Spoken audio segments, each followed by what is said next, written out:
Notícia do Jornal do Regime de ontem no Brasil, o Planalto estaria preocupado, então, com uma possível interferência do governo Trump no Brasil.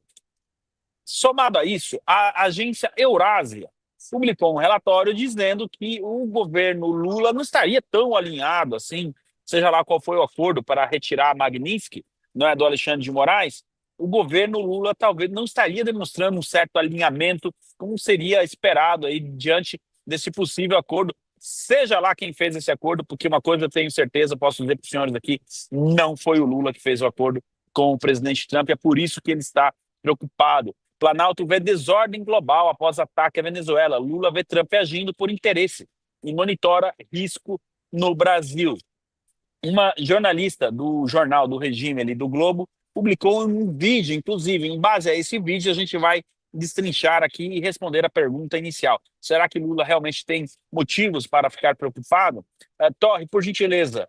Antes de mais nada, pera aí, estava esquecendo o principal. Você não deixou seu like ainda? Você vai deixar o seu like agora. Não é porque virou ano, não é porque caiu o Maduro, que a gente... Aliás, nós estamos com o Maduro, mas eu vou dar uma folga para ele hoje. Então, por gentileza, deixe o seu like, senão amanhã cedo o senhor encontrará o carro, o pneu do seu carro, da sua bicicleta, trator, caminhão ou astronave murcho. Isso vai ser muito chato, não é? Caso o senhor não faça isso, nós vamos enviar... Quem nós poderíamos enviar? A Greta está de férias. O Barroso, faz tempo que o ministro Barroso não aparece por aqui, então nós vamos mandar o ministro Barroso murchar o pneu do seu carro, tá certo? Faça como a Lorena, que já disse que deixou o like aí, e agora o Torre vai sentar o dedo no play aí para a gente ver a reportagem do Jornal do Regime. Você daqui alguns bastidores do governo brasileiro, como o governo brasileiro está avaliando toda essa crise sem precedentes da Venezuela. Acho que o primeiro bastidor importante é mostrar como o governo, na prática, está jogando parado. Cada vírgula, cada ponto, em cada nota, tudo é muito calculado para não ter treta, não provocar Donald Trump. Parem um pouco, Torre, para um pouco aí. No ano passado, para aí. A gente acompanhou. Mentira, o governo brasileiro não está jogando parado. O Lula já ligou para Delcy Rodrigues, o Lula já publicou uma nota no sábado, horas após o ataque, falando em desrespeito à lei internacional. O Brasil se posicionou na ONU, né, contrário à ação do presidente Trump. Tanto é que o Jason Miller, ex-assessor do presidente Trump, publicou nas redes sociais uma matéria da Associated Press e disse: Lula, agora nós sabemos de que lado você está. E também mandou o Lula se não vou falar aqui o palavrão que o Jason Miller utilizou em direção ao Lula. Então, isso não é verdade. O que a jornalista do regime está tentando passar para a população brasileira é de que o governo brasileiro está agindo com prudência e não está se envolvendo na questão mais do que deveria. Para que se amanhã depois o governo Trump mudar de ideia, porque é disso que nós vamos falar depois, dizer, não foi o Lula que provocou. Mentira, provocou e provocou sim, e está provocando. Ontem, eu publiquei nas minhas redes sociais, o ministro Mauro Vieira teve uma ligação telefônica com o ministro das Relações Exteriores do Irã. E eu fiquei sabendo disso por uma publicação do Irã nas redes sociais, no X, no Ministério das Relações Exteriores, onde eles falam em cooperação para tratar da questão da Venezuela. Portanto, não. Cara, jornalista do Jornal do Regime, o Brasil não está jogando parado. Pode prosseguir, Torre.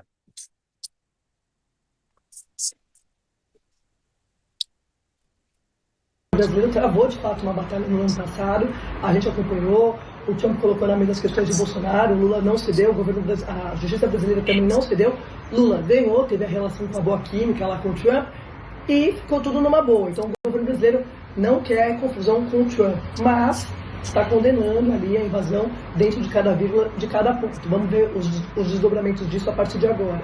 2, o que isso tudo tem a ver com a nossa eleição brasileira em outubro?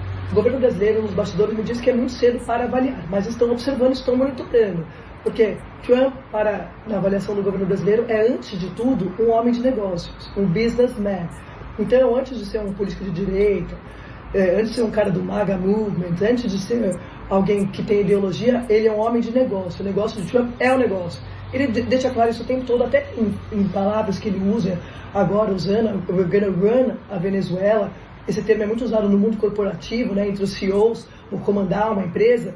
Então, Na visão do governo brasileiro, isso tudo pode acontecer, pode ser um cenário, se o Trump quiser alguma coisa do Brasil. O que ele quer? Quer esses minerais críticos, então ele poderia ser agressivo, poderia interferir, poderia ter algum tipo de intervenção. Tudo isso está sendo observado, e também pelo judiciário, conversei com fontes do judiciário que estão observando isso. E por fim, eu conversei com o Celso Amorim, que é o assessor internacional de Lula, um dos principais conselheiros do presidente Lula, sobre esses assuntos todos, né? E ele me disse o seguinte, que a principal preocupação, o mais grave de tudo, para o Brasil, é o uso da força na América do Sul. Por que o Planalto está preocupado? Por que eles estão falando de intervenção americana? Porque eles entendem do assunto. 2022 ainda está muito fresco na memória, não sou eu que estou dizendo, é o jornal Financial Times, que publicou páginas sobre a interferência do governo Biden no pleito eleitoral de 2022. A colega aí, da jornalista do regime aí, a Natuza Neri, fez um podcast falando desta interferência americana nas eleições de 2022. O que eles estão dizendo lá agora, internamente, é o seguinte: será que o Trump pode usar a mesma máquina que o Biden usou nas eleições do Brasil para pender a balança de algum lado? É disso que eles estão falando. Tem uma confissão intrínseca aí nas declarações da Andréa Sadi, do Jornal do Regime. É disso que nós estamos falando. Eles sabem o que fizeram no verão passado, na eleição passada, e eles temem que essa forma possa se repetir. É que o Trump não é o Biden. E aí é que está a grande questão. A maior motivo de preocupação do Lula, neste momento, é essa imprevisibilidade do Trump. Por um tempo ele tinha esquecido, não se falava mais de Groenlândia. Ontem vem a informação da Casa Branca de que sim, até a opção militar pode ser considerada ali para controlar a Groenlândia. A operação, do jeito que aconteceu na Venezuela, ela assustou muita gente no Brasil. Obviamente que teve um acordo ali com alguém, bastidores, alguém entregou alguém ali que facilitou, mas a operação foi um sucesso, isso ninguém pode dizer que não. E vou dizer uma coisa para os senhores: fazer essa operação em Caracas ou em Brasília, a dificuldade é a mesma. Ou alguém acha que o Brasil tenha ali um sistema de defesa antiaéreo capaz de impedir uma ação como essa? Tudo bem que Brasília está no Cerrado, mas depois que pegar e decolar os helicópteros, não pega mais, mesmo solo brasileiro.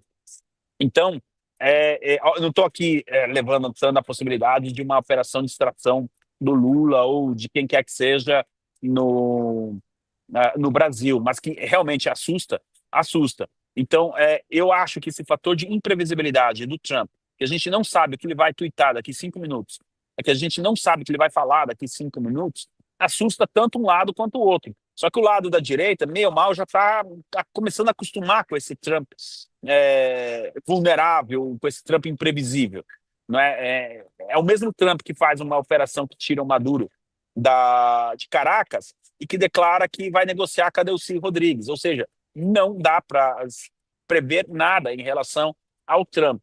Agora, uma coisa que deve estar assustando o Planalto, e por que eles estão falando de interferência da eleição por parte americana, porque eu estive analisando com calma, e daqui até o início do processo eleitoral no Brasil, e principalmente no mês que decide a eleição, lá em outubro, dá tempo de pelo menos o Maduro dizer que é culpado das acusações que lhe foram imputadas e tentar negociar um acordo de delação premiada. Sobre isso, a gente vai falar rapidinho daqui a pouco. Hoje o boletim é um pouco mais curto, eu preciso pegar um trem aqui para ir para o interior da Inglaterra fazer um trabalho, mas a gente vai abordar essa questão do Maduro. Eu não sei se ele já cantou, tá, Márcio?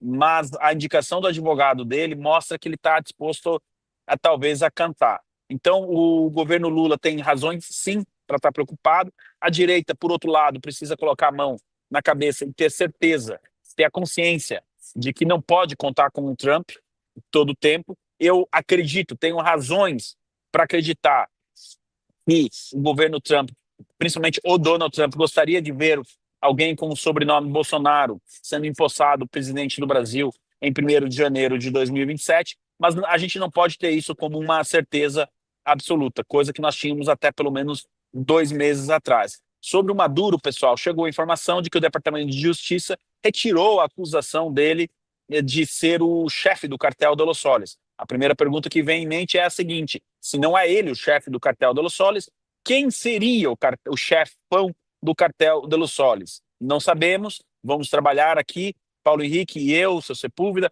Inclusive, hoje, às 5h30, o seu Sepúlveda está de volta aqui no canal. Farei o possível para conduzir os trabalhos junto com ele, mas eu também estou muito curioso para ouvir o seu Sepúlveda sobre tudo isso. Bom, o que indica essa mudança do Departamento de Justiça? Que teve um acordão que o Temer ligou para o Trump? Não.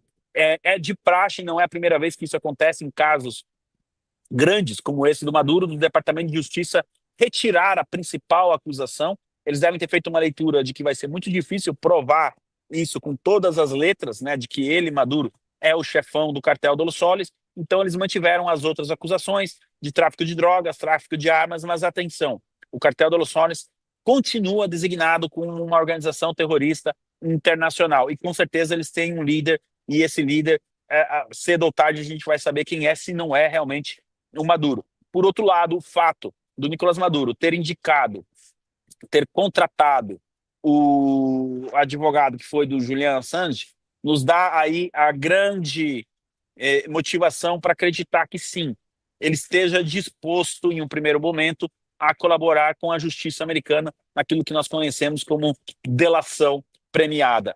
Torre, eu vi que a gente tem um superchat, já pode colocar e aí eu continuo aqui, por gentileza. O Rafael Moraes diz, traduzindo, o mundo não está do jeito que o PT queria. Perfeito, Rafa. Eu deveria ter lido antes o seu Twitter. O seu superchat. Muito bom o seu comentário. Alguma coisa saiu do combinado ali, se é que tem um combinado, alguma coisa saiu do script. Eu estou aqui desde dezembro dizendo, eu não sei qual foi o acordo que levou à retirada da Lei Magnitsky, eu realmente não sei, se eu soubesse eu diria, mas uma coisa eu tenho certeza, não foi o Lula. O Lula não mudou a posição dele em relação aos Estados Unidos. Ele clama a vitória para si, mas não foi ele. Tanto que esse posicionamento em relação à Venezuela, as críticas ao imperialismo, aquela pataquada toda, não são de quem tem um acordo. E o Lula sabe que, não sendo ele quem fez o acordo, ele está vulnerável, porque ele depende, seja lá de quem for que fez esse acordo. A mesma coisa o ministro Alexandre de Moraes. Parêntese, alguém precisa retomar a articulação internacional. Eu não sei se o presidente Trump está sabendo, eu não sei se o Marco Rubio está sabendo, mas há que se retomar a articulação internacional e reportar tudo o que aconteceu nos últimos dias em relação ao caso do Felipe Martins, em relação especificamente ao presidente Bolsonaro. O que aconteceu ontem está repercutindo na mídia internacional. Agências como a AFP e a Reuters estão repercutindo isso. Vários jornais no mundo pegam da Reuters e da AFP e repercutem a negativa ali, né, a ação do ministro Alexandre de Moraes de não permitir que o presidente Bolsonaro visitasse um hospital. Então, sim, isso tem que reverberar e precisa ser articulado.